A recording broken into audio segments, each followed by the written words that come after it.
The wagon wheels creaked to a halt in front of the weathered wooden house as the afternoon sun painted the prairie sky in shades of amber and gold. Catherine Muller clutched her worn carpet bag tighter, her knuckles white beneath her thin gloves. The tears she had been fighting for the past 3 days of travel finally spilled over as she stared at what was to become her new home. Thomas Brennan stepped down from his horse, removing his wide-brimmed hat as he approached the wagon. At 38, he had the steady bearing of a man who had learned to rely on himself, but his weathered face held a gentleness that spoke of kindness earned through hardship. He had been waiting for this moment with equal measures of hope and uncertainty. The driver helped Catherine down from the wagon, and Thomas could see immediately that something was terribly wrong. Her blue dress, though clean and carefully mended, hung loose on her frame. Dark circles shadowed her eyes, and her hands trembled as she tried to smooth her blonde hair beneath her bonnet. "Miss Muller?" Thomas asked softly, his voice carrying the careful respect of a man who understood that this moment would set the tone for everything that followed. Catherine nodded but could not trust her voice to speak.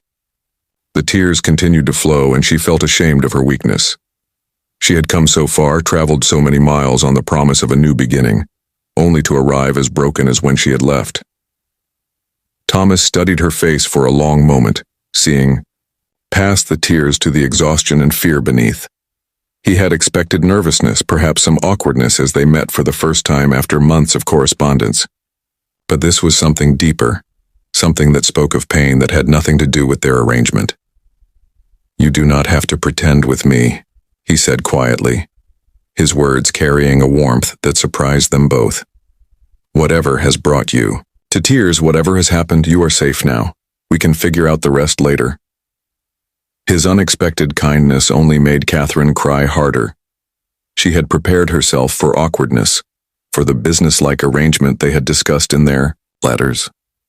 She had steeled herself for the possibility that Thomas might be harsh or demanding. She had not prepared for gentleness. "I am so sorry," she managed between sobs. "I know this is not what you expected.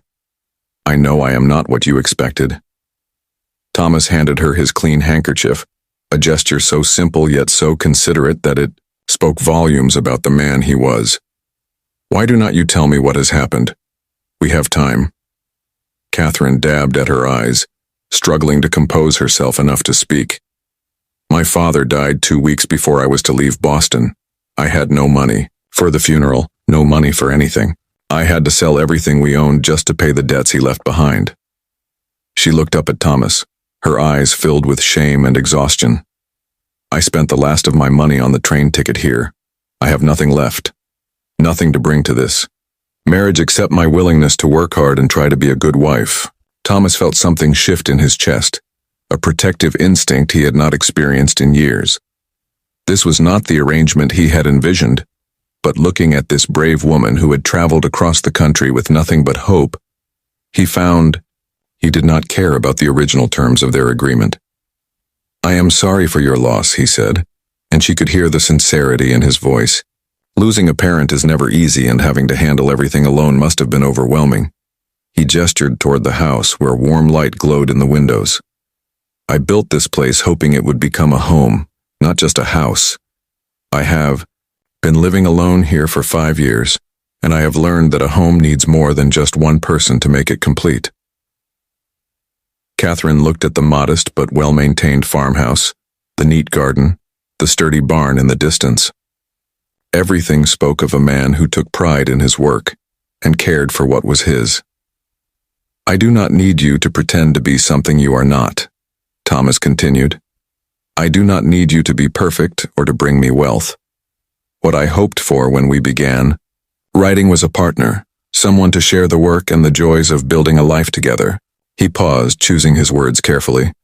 "If you are willing, we can start as friends. There is plenty of room in the house, and you can have all the time you need to decide if this is truly what you want. There is no pressure, no obligations, beyond what you choose to take on." Catherine stared at him in amazement. "You would do that? Even though I have nothing to offer?" "You have plenty to offer," Thomas replied with conviction. "You have courage. It takes tremendous bravery to leave everything you know and travel halfway across the country for the chance at a new life. You have determination. Despite losing your father and facing financial ruin, you still honored our agreement and made the journey. He smiled, and Catherine saw warmth in his brown eyes that made her heart flutter unexpectedly. And from your letters, I know you have intelligence, humor, and kindness. Those are worth far more